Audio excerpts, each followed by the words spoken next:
Hey there, hope you're having a good day.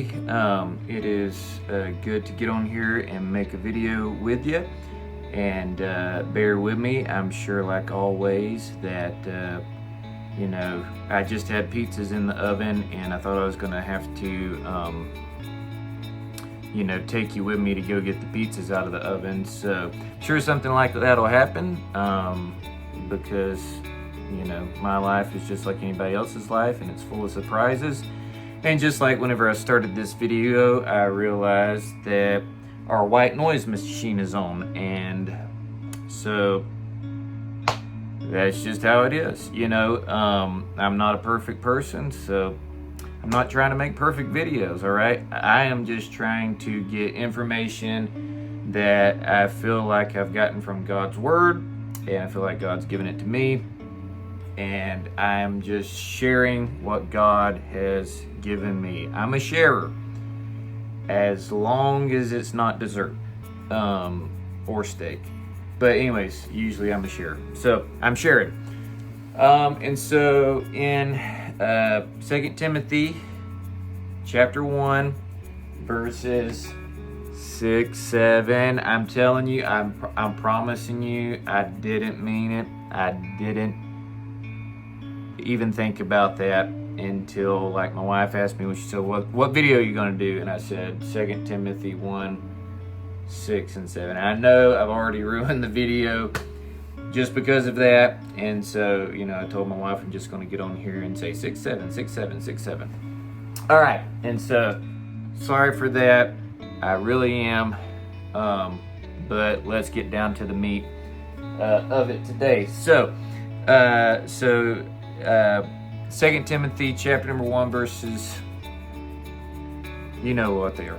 All right, it says, "Wherefore I put thee in remembrance that thou stir up the gift of God which is in thee by the putting on of my hands. For God hath not given us the spirit of fear, but of power and of love and of a sound mind." And so I've got a clock, like you can't see it, but it's like right here. And I'm already at like 2 minutes and 30 seconds, and last video was 15 minutes, and if I could get it down to 10, that would be excellent, but just bear with me, I'm practicing on that, okay? All right, and so I want to talk about how that there is a spiritual principle that helps with having a sound mind. It helps with, in the word sound, there means a well-controlled, healthy mind, all right? And so David Sorensen, who is a well-known independent Baptist theologian, and has written a whole commentary on the Bible, made a statement that stuck with me over the years, and he says that the issues of life are fundamentally spiritual. And I know that to be true, or excuse me, I should say this, I believe that to be true, and I want to know that that is true, but it's like sometimes I question, I'm like, hold on now, when it comes to mental health, like maybe everything isn't spiritually based. And mental health, just like anything, has multiple facets, right? And it's like a diamond, it's multifaceted.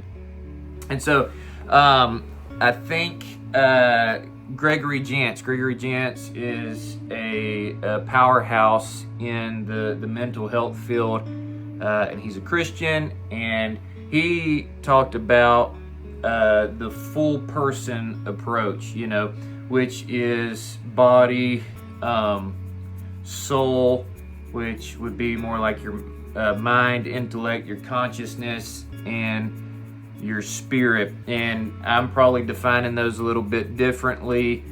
Obviously, very complex subject, but you have the trichotomy of a man.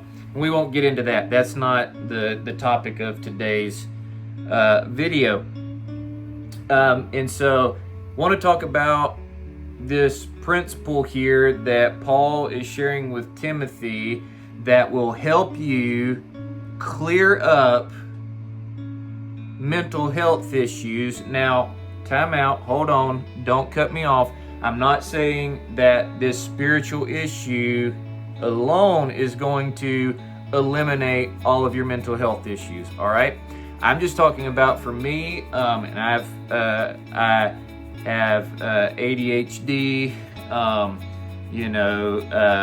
I have my ups and downs, my mood swings, I'm a moody person, all of that. I'm a very emotional person. I've dealt with depression, I've dealt with anxiety, all of those things. I've counseled and talked with a lot of people, and so I've seen the gamut of mental health, and so I understand that it's multifaceted, like I've already said. So don't need to belabor that point anymore. I'm just getting to it, right? And so let's just start at the beginning. So in verse 6, Paul is telling Timothy there to stir up the gift that is in you. And so think about this. You have a gift. That means, it's something that you have received that is beneficial to you, that you can utilize for a special purpose, okay? And so that's what a gift is. The problem is that a lot of us, here's the thing, it's like if somebody asked you, are you gifted? You would probably say, I don't think so. See, already starting out with the wrong mentality. And Timothy kind of had that same mentality. And now it's important for us to not have an arrogant mentality and be like, oh, I'm so gifted. There are those people like that. And usually that is a facade to cover up a very weak and shallow ego, right? And so we're gifted. You're gifted, not because you claim to be gifted, because God is saying that you're gifted. All right? And so Paul says that, you received it by the laying on of hands. And so I think that it was a gift that was already in Timothy, and I think that it was a gift that it was also received by the laying on of hands. And it is a very deep topic there, very, very deep spiritual thing. And I guess probably one of the best ways to describe it would be like the story of Isaac and his blessing upon Jacob and Esau. And so, basically they had the favor of God upon them. They had promises given to them by God, and the patriarchs did, Abraham, Isaac, Jacob, and they passed it on, okay? And so, and God was making a nation, and so God has this promise of nationality to Abraham and his descendants, okay? And so that was a literal blessing that, Abraham was able to pass on to Jacob. Jacob's able to pass it on. Oh, excuse me. I got it, turned around there. Abraham, Isaac, Jacob. And so just by them, essentially looking at you and saying, all right, Isaac tells Jacob, you're blessed, and you have received, you are the beneficiary, and you have become the progenitor of a nation. And so you have like a gift like that, in the sense that it is like an organization or office for the specific use of God, and then you have an individual gifting, And so in this case, it's Paul so to speak, referring to Timothy. It's like, look, we've ordained you. We have confidence in you. Stir up the gift, right? And so,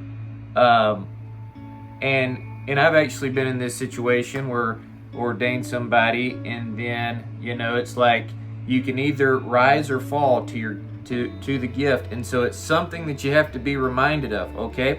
And that's one thing with mental health: repetition. Jordan Peterson talks about how important it is just to have a daily routine, that most people, just like by getting your sleep routine together and getting adequate sleep. Recently, I've been taking melatonin myself, and it's just improved me quite a bit. Been getting better sleep by taking the melatonin. And so routine. And Paul's telling Timothy, look, I'm reminding you of this so it becomes a repetition. In the book Atomic Habits, it talks about how that a routine, it isn't, necessarily, I'm trying to think, it's not how many days, right? So it's like, people say 21 days. Well, it's not necessarily 21 days, it's how many times you do it. If you want to swing a baseball bat a certain way, it's like, well, you could swing a baseball bat once a certain way for 21 days, and it would not turn into muscle memory, right?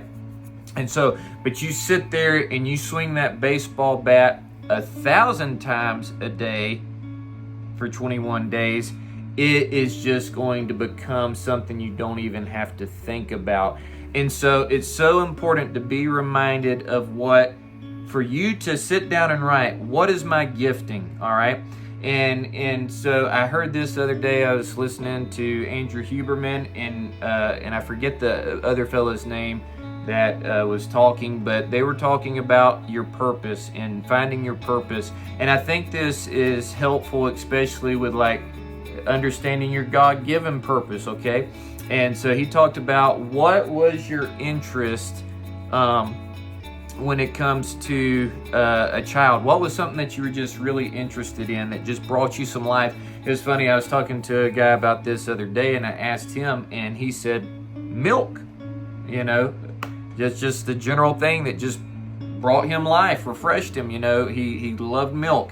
And it's interesting that he was actually part of a food pantry, getting food to people, and that brought him a lot of life. And he's just like a nurturer. He loves giving life to people, so to speak. And so I think that that's important. You see that in the example of let's see here, I'm trying to think. You see that in the example of Jacob when he blesses his 12 sons. He says, look, this is something I've seen in you when you were a kid, and I'm telling you your future and your purpose, as arrows in the hands of a mighty man, so are children of the youth. And it's our job as men to launch our children out and help them to become aware of their purpose and their gifting. And that's what Paul's doing to Timothy. So, maybe call somebody that that loves you and cares about you, and ask them, what are some things that you see in me that's a gift, all right? And so now we're going to have to move pretty quick because I've got a minute to stay on time to get to the whole thing that I'm trying to get to, okay? And so this is it, all right? So God has not given us a spirit of fear, but of power and of love and of a sound mind, all right? So this is something that's important to understand, that fear clouds the mind, all right? In 1 Corinthians, it says, 2 Corinthians, I think, 4, it says this. It says that if our gospel is hid, it is hid unto them who are lost, in whom the God of this world hath blinded the minds of them that believe not, lest the light of the glorious gospel of Christ should shine unto them. All right, and so here's the thing. If you're saved, you don't like to think of yourself as being lost, okay? But let me ask you this. Maybe you're saved, but you feel lost in regard to your direction, to your purpose, to your job, your marriage, with your children, you feel totally lost, all right? So, got to understand what's causing that is fear, all right? And God is not giving you fear. And I can see already I'm going to have to do part 2 of this video. And so, all right, so stay tuned for another video on this, and we're going to be talking about this aspect of identity in Christ and overcoming fear. And so, God bless you. Thanks for watching.